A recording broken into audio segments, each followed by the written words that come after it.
Good afternoon, and welcome to the second of 4 webinars exploring Muslim-Jewish relations in the United States. My name is Joyce Schriebman, and I co-chair, along with Rabbi Leonard Gordon and Rabbi Neil Borowitz, the JCPA's Committee on Jewish-Muslim Relations. The decision to create this webinar series emerges from our desire to support those who work in the field of Jewish community relations in creating grassroots Muslim-Jewish programming. In part, this effort is spurred by the recent rise in hate crimes against Muslims and executive orders barring the entry of immigrants and refugees from predominantly Muslim countries. Given the highly polarized nature of the public discourse on Islam and Muslims, it is crucial for Jewish leaders to gain a greater understanding of the history, ideals, sacred texts, and practices of Islam, as well as the contemporary Muslim experience in the United States. It is our hope that this webinar series will give you needed tools for beginning this timely and important work.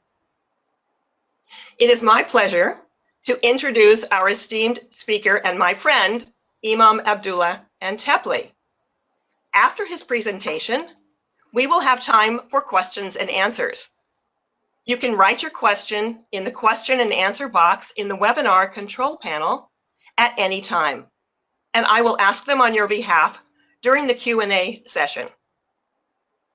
Imam Antepli is Chief Representative of Muslim Affairs at Duke University and co-director of the Muslim Leadership Initiative, MLI, at the Sholem Hartman Institute. Abdullah, thank you so much for being here with us today. We're honored to have you. Pleasure is mine. Assalamu alaikum, everyone. Good afternoon. It is really a pleasure and honor under the JCPA umbrella to have a conversation about your Muslim neighbors, your fellow American citizens who happen to be part of world's global 1.6, 1.7 billion Muslim community. We will have an extended Q&A session. And in my lecture, I think the task that I have been given is to summarize the landscape of American Muslim communities and talk about the breakdown, ethnic, linguistic, sectarian breakdown of the American Muslim communities. No one can talk about any faith community in any kind of monolithic sense, but I think the American Muslim community by far is the most diverse faith communities in the United States, and its diversity plays a somewhat significantly different role than any other communities, including the Jewish American communities. From the offset, I would like to request, when you try to understand American Muslim communities as a non-Muslim American, I highly encourage you to try to understand the American Muslim communities in its own context, in its own dynamics.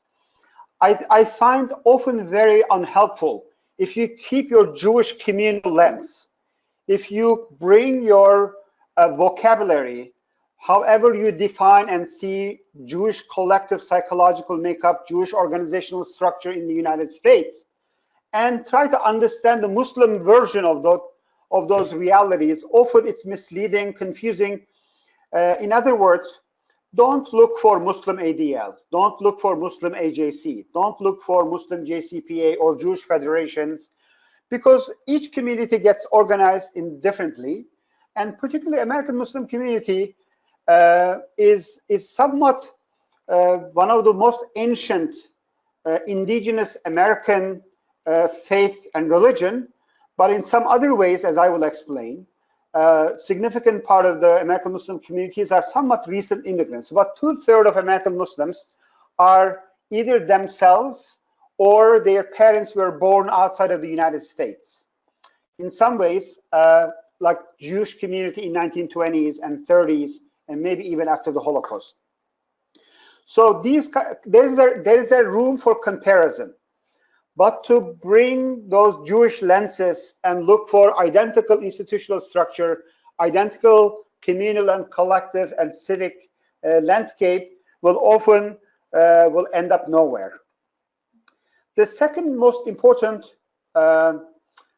fact about the American Muslim community, as diverse as it gets, the fault line at the moment in the American Muslim communities, unlike any other faith communities, Jewish, Catholic, and Protestant, if you look their denominational breakdown, their organizational structure, mostly around their level of practice, their relationship with their tradition, mostly around religious authority, how liberal, progressive they are in some ways, and how orthodox, how traditional they are in other ways.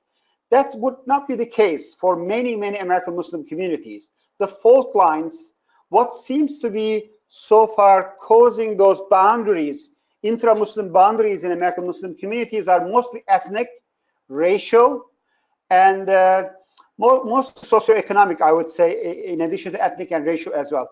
In some ways, the kind of liberal Reform Judaism, Reconstructionist Judaism, conservative Judaism, modern Orthodoxy and ultra-Orthodox, that kind of denominational breakdown, as far as the religious organizations and religious communities are concerned, it doesn't exist overall in American Muslim communities.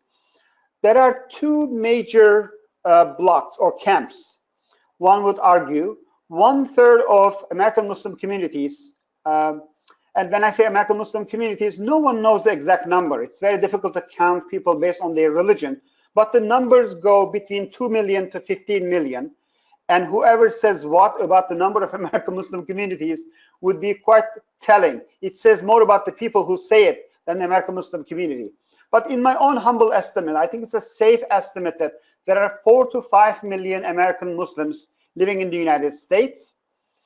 And this 4 to 5 million American Muslim communities is as a result of 4 major immigration waves into the United States.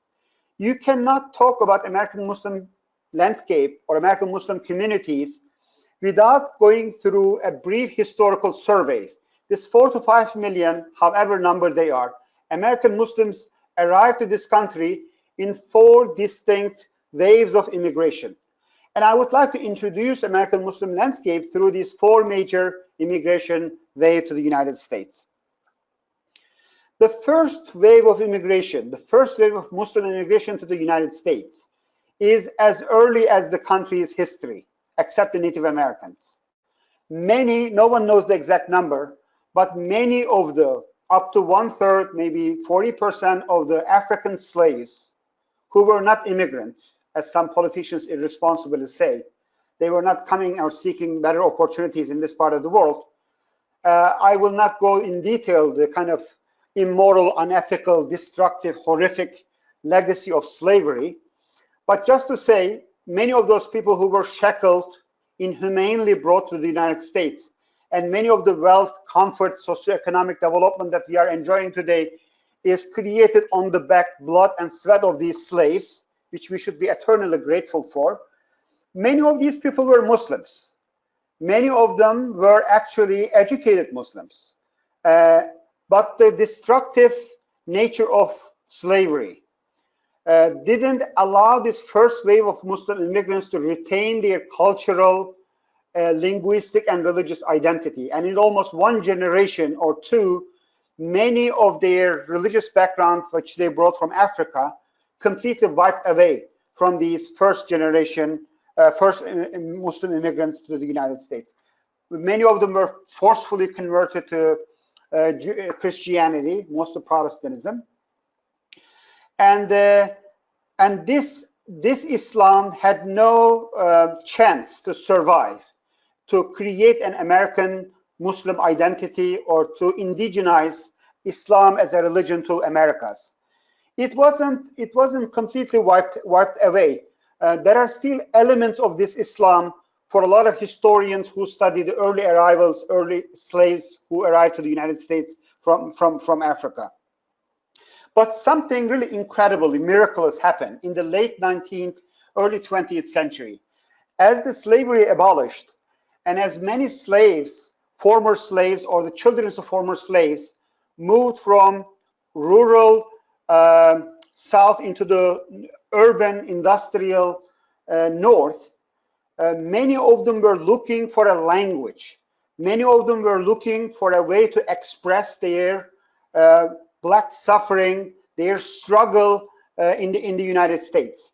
And within that desire, black religion in general, more or less, which was housed in Protestantism before, it found its way in the world of Islam.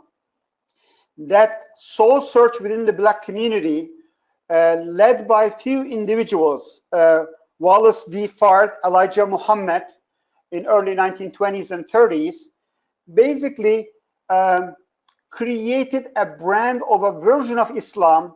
In its inception, has very little to do in the theology, in the creed, in the history, in the scripture of Islam, but has a lot to do in the black suffering, black nationalism. They took the certain symbols of Islam. They took certain vocabulary of Islam. They connected themselves into certain liberation theology within Islam, but without necessarily, didn't even have the opportunity to take on all the religious practices, religious theology and doctrines. But I would never underestimate, even without the lack of theology, lack of halakha, lack of scripture, the nation of Islam, as it became a movement, very strong American movement, as American as apple pie movement. Later on, millions of African Americans, black Americans, they found an incredible confidence, a motivation to build a new character, new American identity, and inspired by Nation of Islam. And this resurrection of Islam was, by all means, by any stretch of imagination, it wasn't a genetic resurrection. It's not that people were going back genetically to their ancestral religion, but literally, but figuratively that was the case. In many ways, I am being reductionist and simplistic. Some of the major central calls of Nation of Islam was to reject Christianity as the religion of the slave owners, people who enslaved their ancestors, but going back to their origins, going back to their roots in the form of Nation of Islam. This Nation of Islam has evolved and went through a major progress since then. What started out to be within the national black nationalism, through mainly Malcolm X and his own personal conversion from black nationalism into mainstream Islam in his famous pilgrimage journey in mid-1960s, when he went to Mecca, when he did his pilgrimage, when he connected with the world of Islam and met with other Muslims from all different ethnic, racial background. His letters to his community, even before he came back home, is incredible. I highly encourage, if you haven't seen, to read Malcolm X's letters to his African-American Muslim brothers in the United States. So before even he waited until he got back, he started calling his community to build on what has been achieved by Nation of Islam, to go forward and further to connect with the Ummah, with the global Muslim community. And he came back. He was murdered soon after his arrival, but that impact was powerful enough. It was incredibly powerful enough. Malcolm X, and then the successor of Elijah Muhammad, the founder of Nation of Islam, W.D. Muhammad, may God have mercy on their souls, took over from his father, and almost single-handedly, this charismatic crown prince stepped up to the leadership role in the African-American Muslim community and brought all those millions of African-Americans who were introduced to Islam through Nation of Islam in starting from 1970s up until now. Almost overwhelming majority of them are as part of the Sunni mainstream Islam. This group makes about 1/3 of the American Muslim community. So the largest subgroup within the American Muslim community are as indigenous, as American as apple pie, African American Muslims. Their history, their roots, their connection to this land, and within the good, the bad, and the ugly goes from day one. And it's very difficult to tell these American Muslims to go back to where you came from, as their roots are from, as I said, from day one. Within that community, within this African American community, which makes about 1/3 of American Muslims, there is no single organization, there is no single institution, no acronym which covers. It was really unique. And Black Mosque is very much like Black Church. It's very decentralized and it's very regional. I can say a little bit more how this community operates and how does it manifest itself in the political engagement, what kind of organizations they run. But I would like to move on to the second wave of Muslims, which is, I'm not going to spend too much time, as this wave of Muslims who migrated mainly from the Levant. They were Ottoman citizens of late 19th, early 20th century. I am talking about the second wave of Muslim immigration to the United States. Between 1880s to 1924, when the United States government in 1924 almost completely stopped immigration, loose immigration patterns until then, and imposed racially codified immigration rules and law.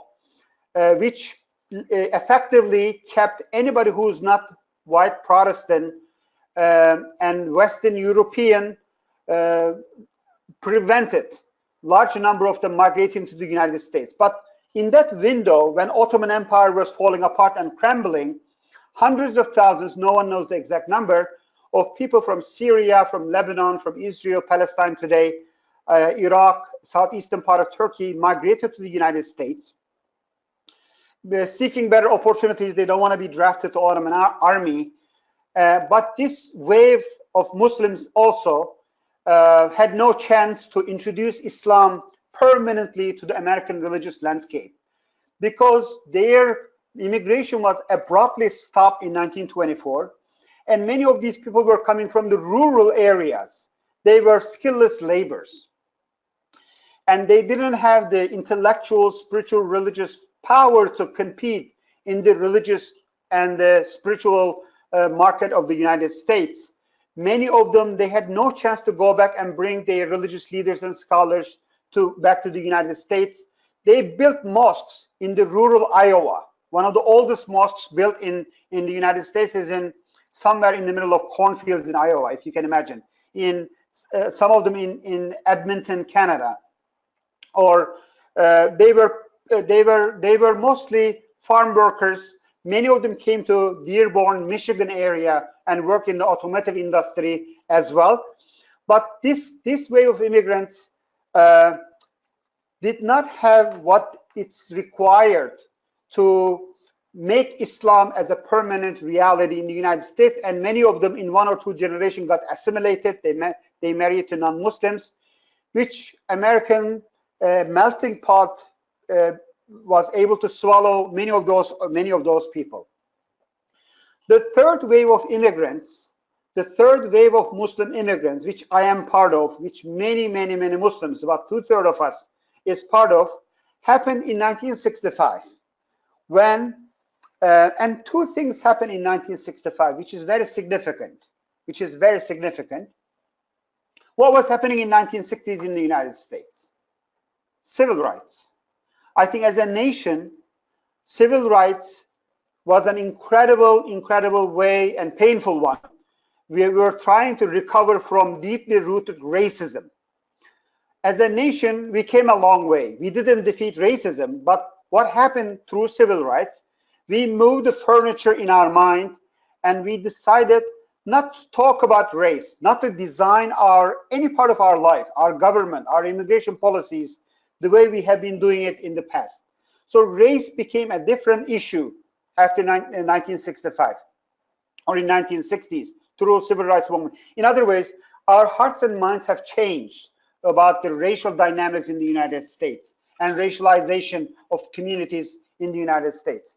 And secondly, when America was competing in a Cold War with communist Soviet Union, and when the Soviet universities, Eastern Bloc universities, were attracting the bright minds of the third world, when the Soviet universities were allowing the cream of the crop, graduate students scientists, scholars, engineers, and doctors, our racially biased immigration policies were not allowing these bright minds to come to the United States, to American universities.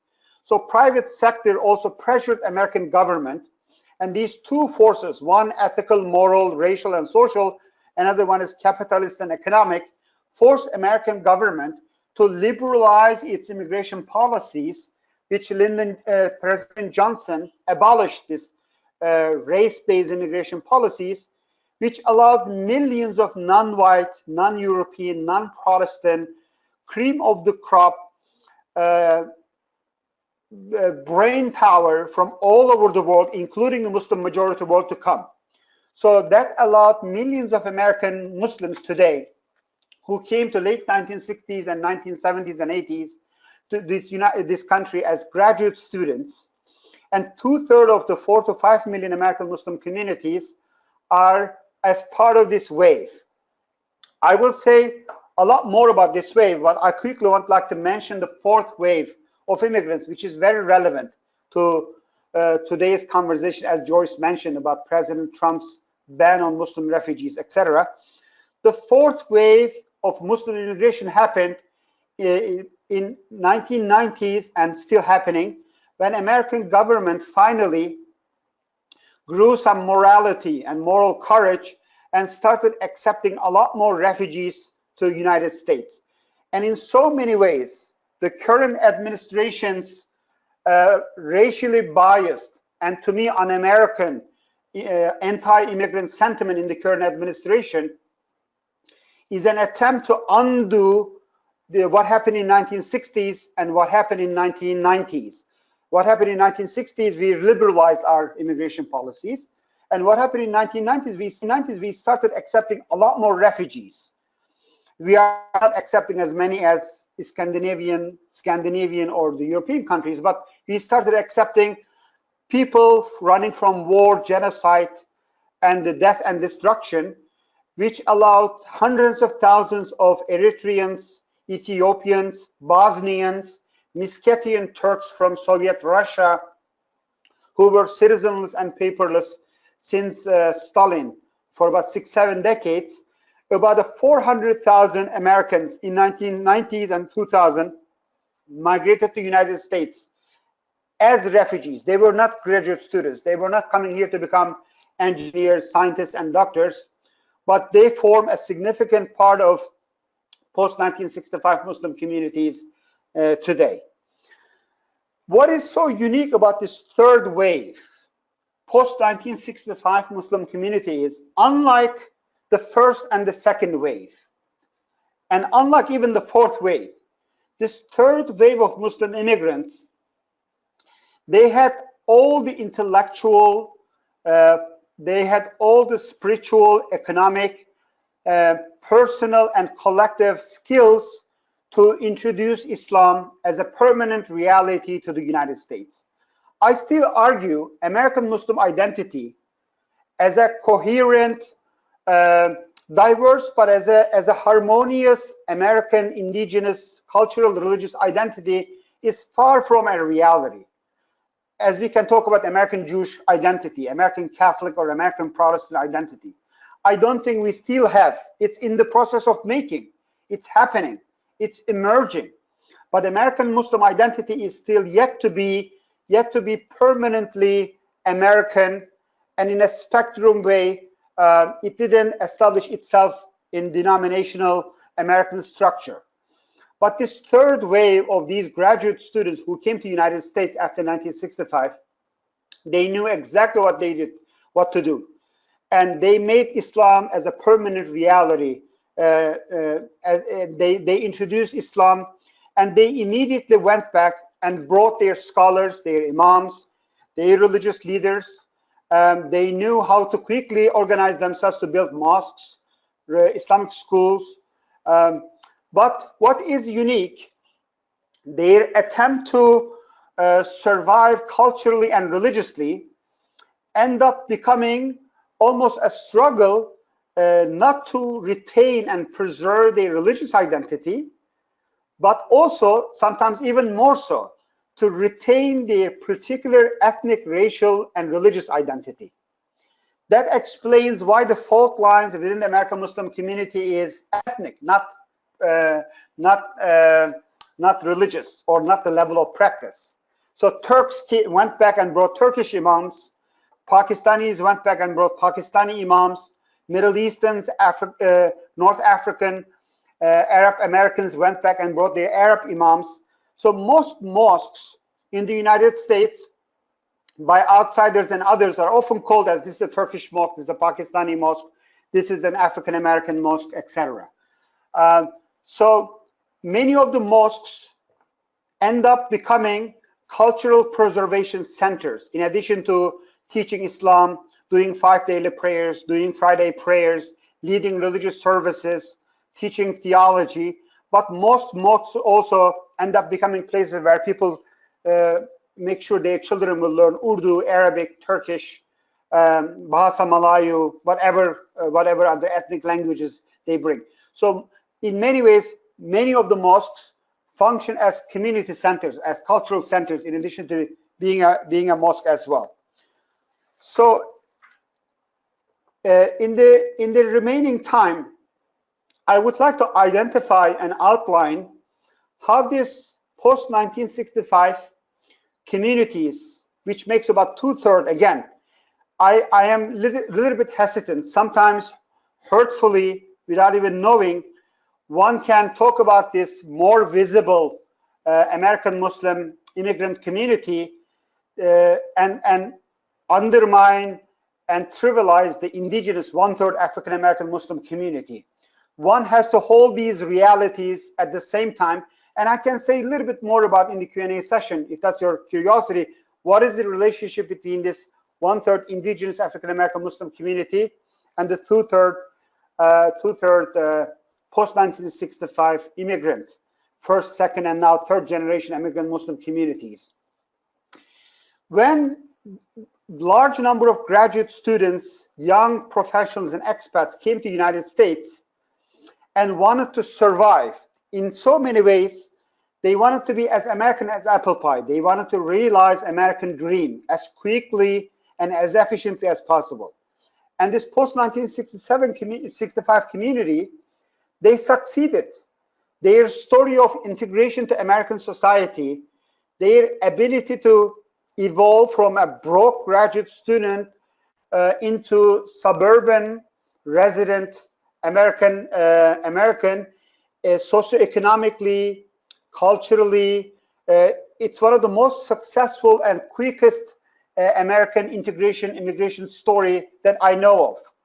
Right now, this 2/3 of the American Muslims who migrated after 1965 is their level of education, their level of income, their level of contribution to American society, their volume of charity is way above the national average. American Muslim women are the second most educated ethnic minority right after the Jewish American woman. So in many ways, the reality of their integration to American society at large is, in their reality, it's very, very impressive.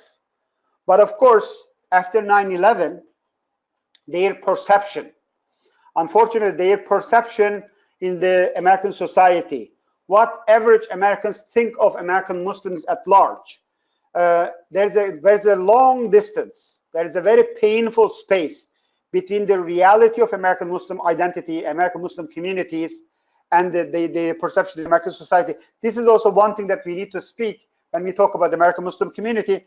But allow me to identify few American Muslim organizations who is trying to make an attempt to represent American Muslim landscape.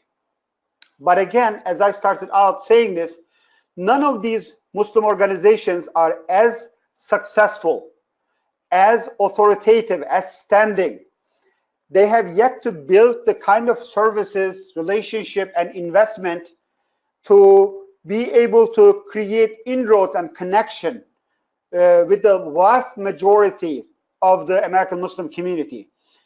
One of the largest American Muslim community organization is called Islamic Society of North America, ISNA. Its headquarters is in Indiana.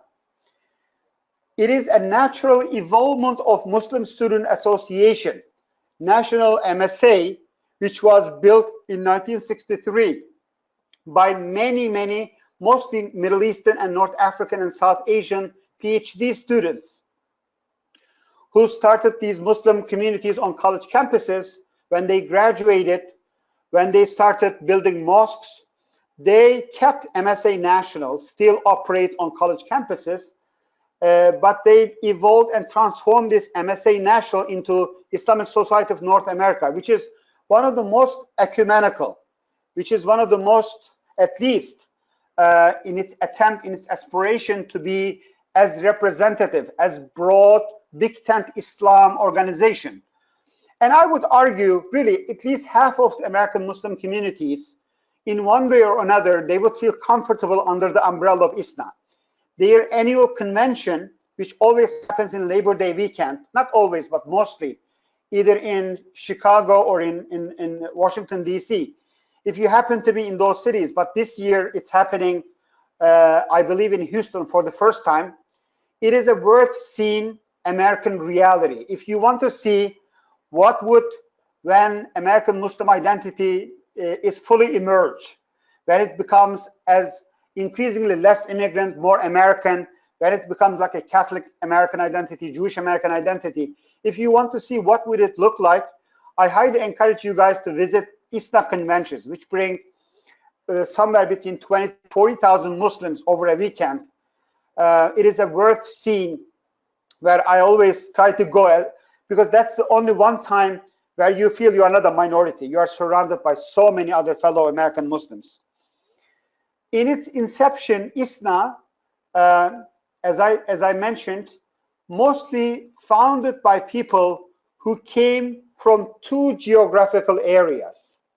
One from South Asia, today India, Pakistan, Bangladesh, and the Middle East and North Africa.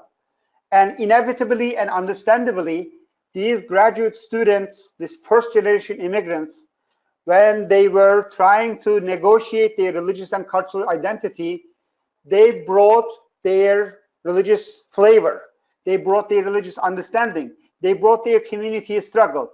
You will never be able to understand American Muslim identity, especially in its inception, unless you pay attention to what was going on in 1950s, 60s, and 40s in those countries where these students were coming from. What was happening back then? Many of the Muslim majority countries where these students came from, they got rid of finally their European colonial powers, and they were trying to establish nation states in many of the Muslim majority world, and their struggles of decolonizing themselves from their European colonial powers very much shaped and affected their religious imagination, religious understanding as well. There are so many religious movements. There are so many religious organizations.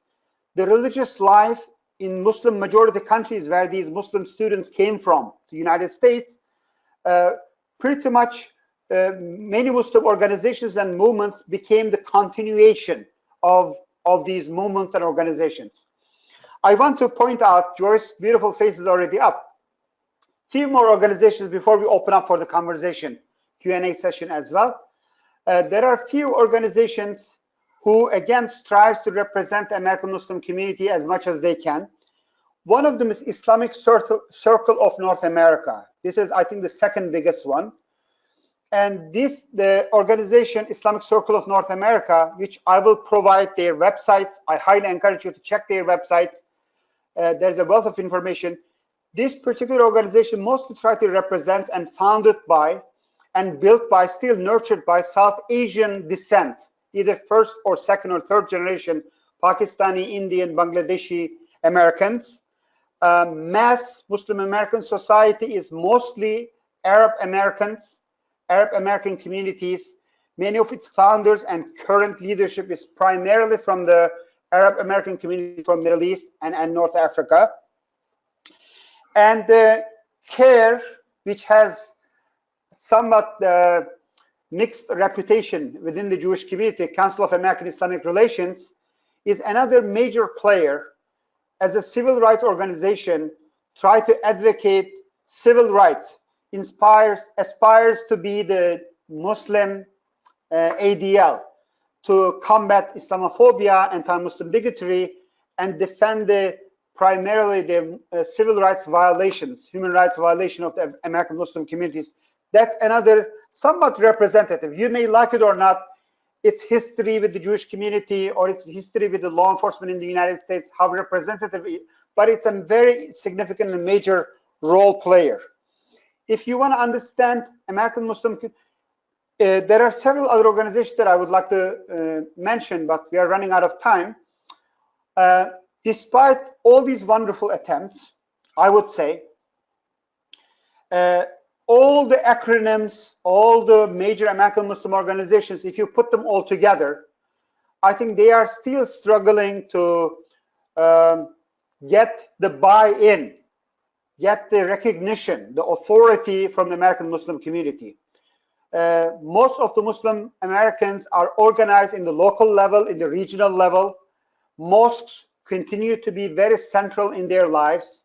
Islamic schools, if they are in an area where there are Islamic schools, major mosques, continues to shape their religious identity. And one other area to predict the future of American Muslim identity is college campuses, which maybe I will get a chance to say a little bit more in the Q&A session. Thank you. Thank you. So we're going to go to the Q&A portion of this webinar, and we have, as you can imagine, received some very interesting and compelling questions. I'm going to start with, there have been some requests for defining some terminology. So can you start by talking about what is an imam and how do you become an imam? Imam, in the most simplistic and the basic definition, is the Muslim version of a rabbi or a priest or a pastor. In the general term, there is no ordained clergy in Islam. It's very similar to traditional Sephardic Judaism. No one is ordained per se. But imams are people who are trained to provide religious leadership, religious education to Muslim communities wherever they are. And of the 1.6 billion Muslims around the world, Islam is one of the most decentralized religions that I have ever come across. There has never been in the history of Islam where there's somebody like Pope sitting somewhere and dictating religious identity, rituals, creed, and dogma where everybody has to follow. There was never an institution like church per se or denominational heads. So Islam, so it's a miracle of history how still there is so much cohesion, there is so much common connecting tissues between an Indonesian Muslim and a Moroccan Muslim. Still, in many ways, they are still praying similarly. They read the same Quran. They still have the similar imagination. But Islam, with that decentralized nature, allowed every culture, every society to define their religious authority in response to their local needs and the socio-political, historical, cultural, and economic realities on those societies also ultimately determined how they train the religious leaders. So in short, every society trains imam differently. In Turkey, to become an imam, after high school, you have to go to 5 years of college education. In Pakistan, mostly imams are people from age 6 or 7. They go to madrasa and they are only trained in religious education. They get no secular education almost, very little to know.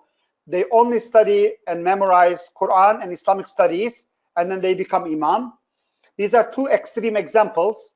And of all the 1.6 billion people, many communities somewhere in between. They are either requiring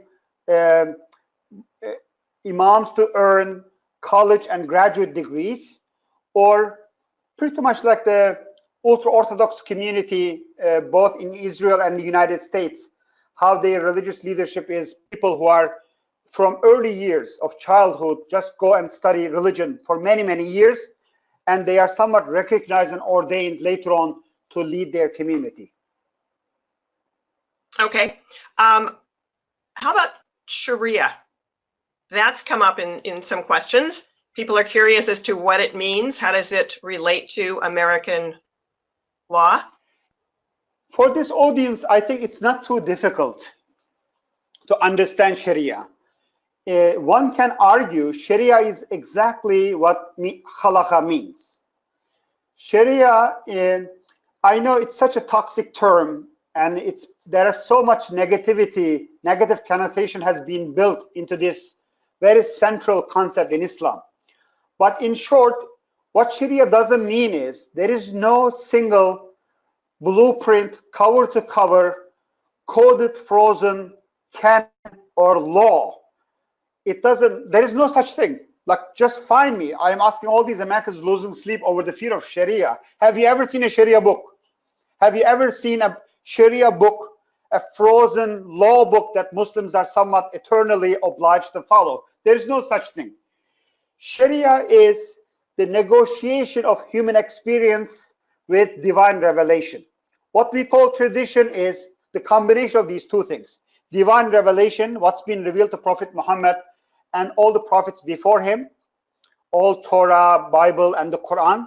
But this is not only the tradition is not consist of revelation only.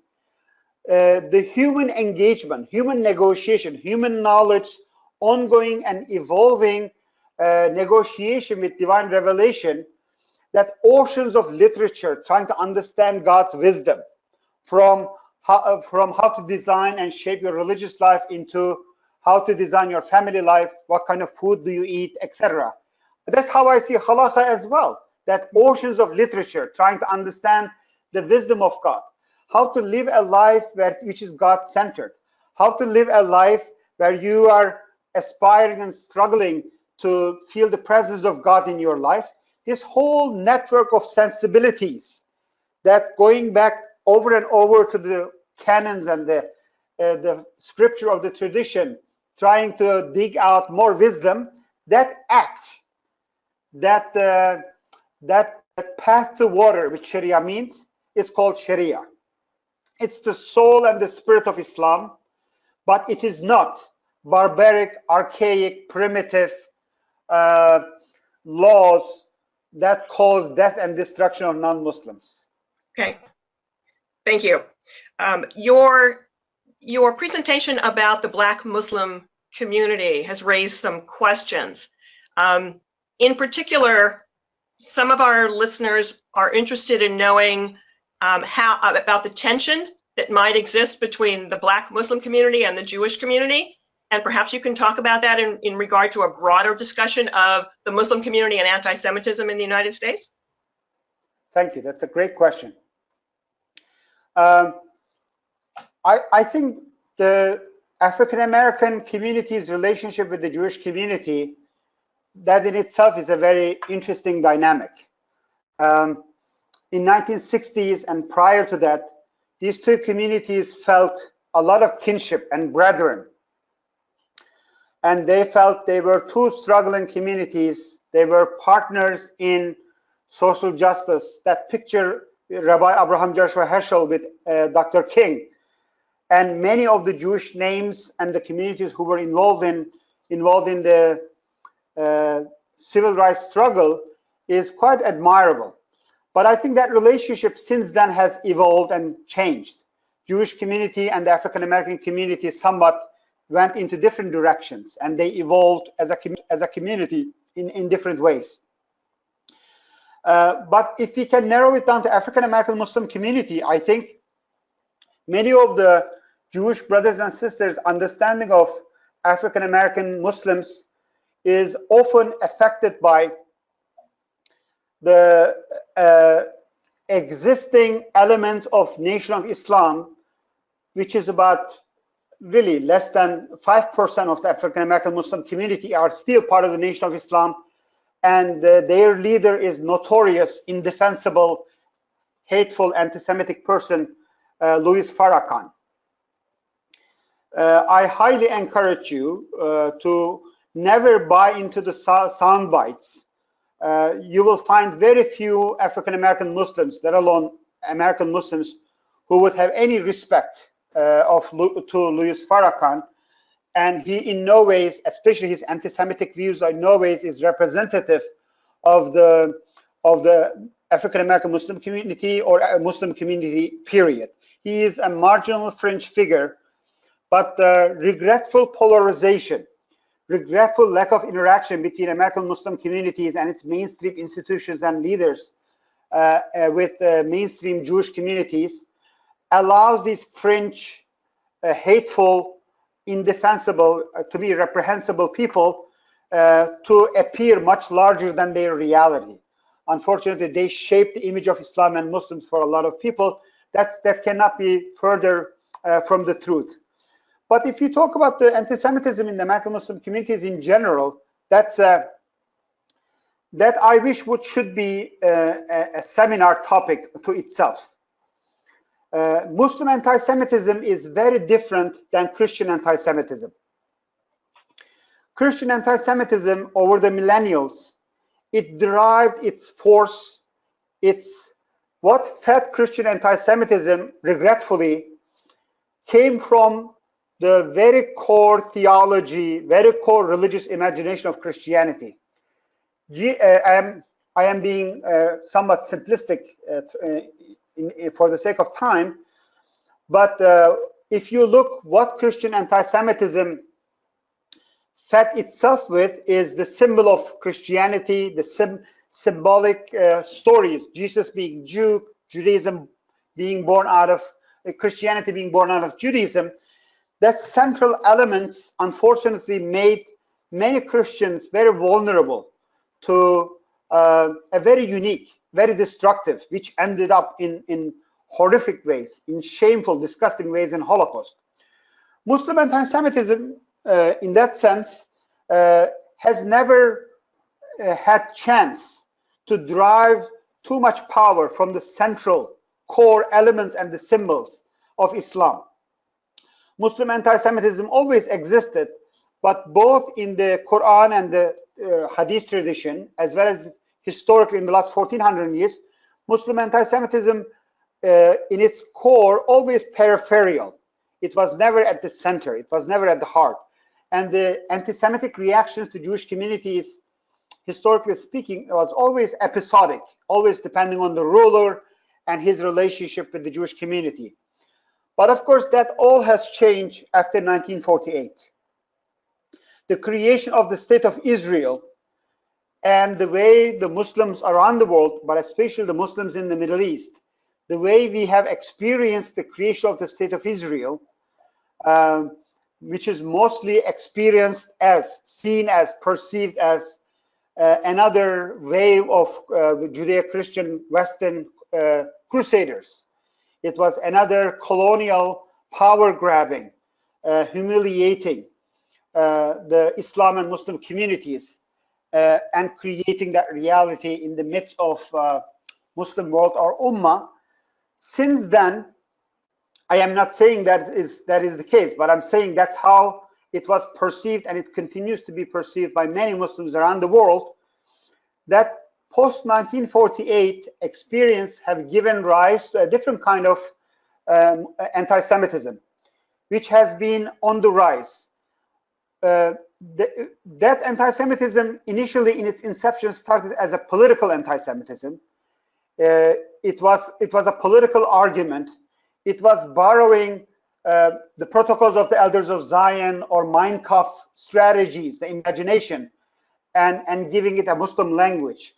But as Israeli-Palestinian conflict has gotten worse, as the situation deteriorated, as regretful Palestinian suffering has gone from bad to much worse today,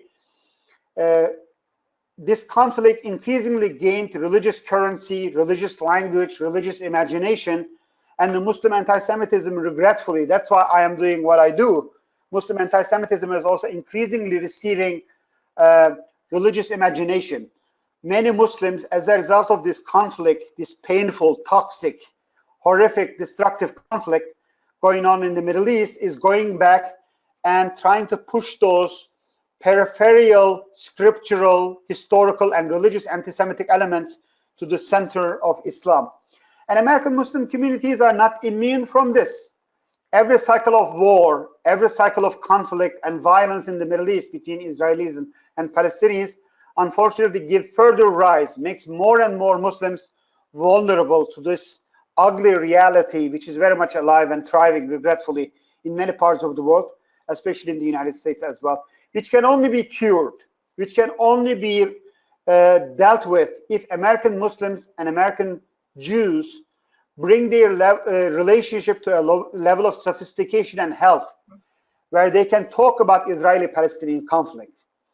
And we have a question about that. That's come up. Do you feel that the American Jewish community and Muslim community should actually engage in conversations about Israel-Palestine, or should they avoid them? So I think I know where you're going to go, but let's hear that. Absolutely. I cannot imagine any meaningful, honest, authentic Jewish-Muslim conversations.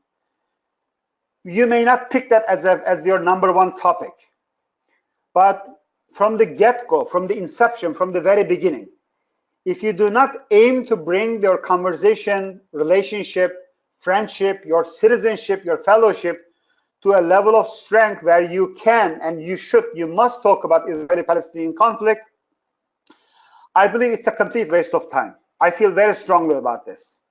If you are not going to talk as American Muslims and American Jews about Israeli-Palestinian conflict, that's the biggest elephant in the room. Overwhelming majority of American Muslims are pro-Palestinian, including myself. We grew up being in solidarity, in partnership. We grieve together as Palestinians suffer, and our connection to that particular suffering is much stronger than any other Muslim suffering. You don't see the similar reaction of Muslims around the world to Syrian, for example, or Burmese, or some other. There is much deeper connection to, and I am not going to apologize for this, absolutely, because of many reasons, mainly because of the Holy Land, because of Jerusalem, because of Aqsa and its religious importance. Muslim community react to Palestinian suffering differently. An overwhelming majority of my Jewish brothers and sisters are pro-Israeli. They define themselves as Zionist. For them, Israel is not only and I grew to understand, I grew to appreciate this, that Israel is not only a secular nation state, but Israel and its existence has very sacred and deeply rooted connection to their Jewish identity. For many of them, creation of the state of Israel is a homecoming project. They go back home as they feel, and their connection to that part of the land is much deeper than just a post-Holocaust crisis narrative. There is a much longer biblical, scriptural, and spiritual connection to that land, which I grew to love and understand. That means these loyalties on both sides will not go anywhere. But it is so, to me, regretful and pathetic and quite embarrassing that these two communities who feel very strongly these issues, but they can only talk as Americans if they divorce themselves or disconnect themselves or numb and suspend themselves from their core loyalties, from their core. And too much disservice to America and to the younger generations in the United States as American Jews and American Muslims by allowing ourselves to act like foot soldiers to that conflict from Middle East to America, by allowing despair, division, and conflict being imported from Middle East to America, instead of as Americans taking advantage of what America offers to us, creating spaces where we can really invest in our American identity, connect in our overarching American identity, and model and exemplify how pro-Palestinian Muslims and pro-Israeli Jews can model and exemplify what would a civil, meaningful relationship or partnership would look like. That challenge is before us. That moral obligation is before us. We must talk about Israeli-Palestinian conflict. Right, and of course it's not binary. It's not just you can be pro-Palestinian and you can be pro-Israel at the same time. You don't have to necessarily choose. You can be pro-peace and have a conversation and have a dialogue. Absolutely, and I hate these labels, but right. for the lack of I don't know how else to express myself. Exactly. No, thank you for that. Thank you very much for that. As we're moving to the end of our hour together, there have been some questions about what next. What are the next steps for engagement? How can the Jewish community and the Muslim community reach out to each other? And of course, this entire webinar series is about different ways that we can do that. We don't necessarily have to start with a conversation about Israel-Palestine. That may not be the first encounter. As long as what should we consider? As long as arriving there, keeping that as a zip code destination in your GPS, that's fine. It can be. Yes. So there are some questions about what should we be considering as a Jewish community as we are reaching out to the Muslim community, and maybe you want to talk a little bit about MLI in what we have left, about 2 or 3 minutes left. What's next is, I think it is safe to say, given Jewish-Muslim relations is far from being impressive, and most of what we tried in the past is not working. I hope in the remaining minutes I can convince people what's next is maybe we should reevaluate what we have been doing and stop doing these ineffective, inefficient, counterproductive Jewish-Muslim conversations. There are 2 types of Jewish-Muslim conversations happening in North America. One, as you alluded, try to divorce themselves from the political Israeli-Palestinian situation and wanted to talk about just what unites us, what we share in common: Sharia, Halakha, kosher, halal, hummus. And these well-meaning, well-intending conversations, which keeps all the serious, significant issues, divides and polarizes us as elephants in the room, it really didn't yield much outcome. It really didn't bring our communities together, regretfully. At its best, it was just nice get-together, well-meaning people getting together. But its worst, if that's the only way to come to table and come to conversation, it prevented, it discouraged, it dissuaded a lot of people to even get involved in the Jewish-Muslim conversation.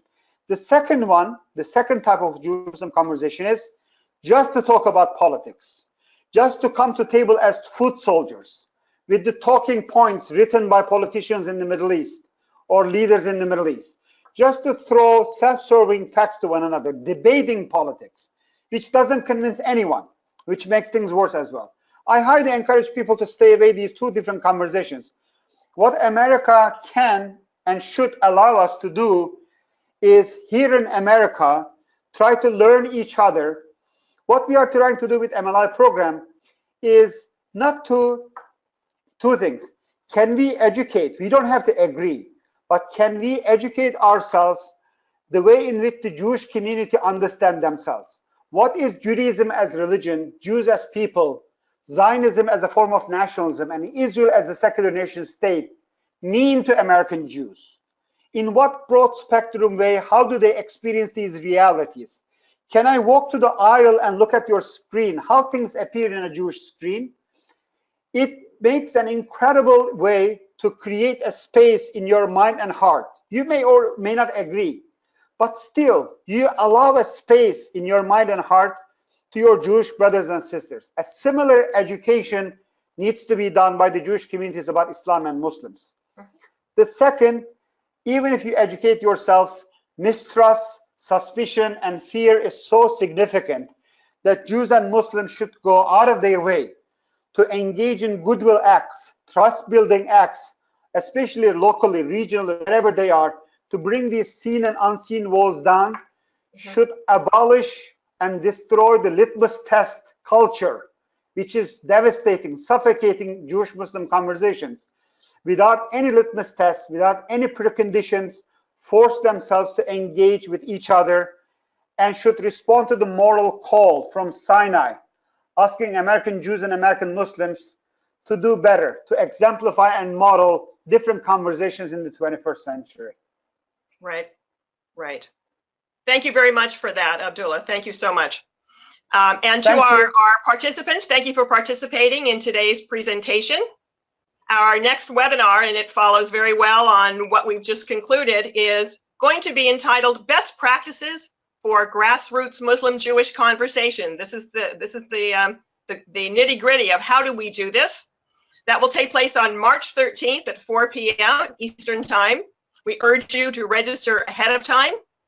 For more information, you can visit the JCPA website, www.jewishpublicaffairs.org/Muslim-Jewish 101. Thank you very much for being here today. Thank you, and God bless you all.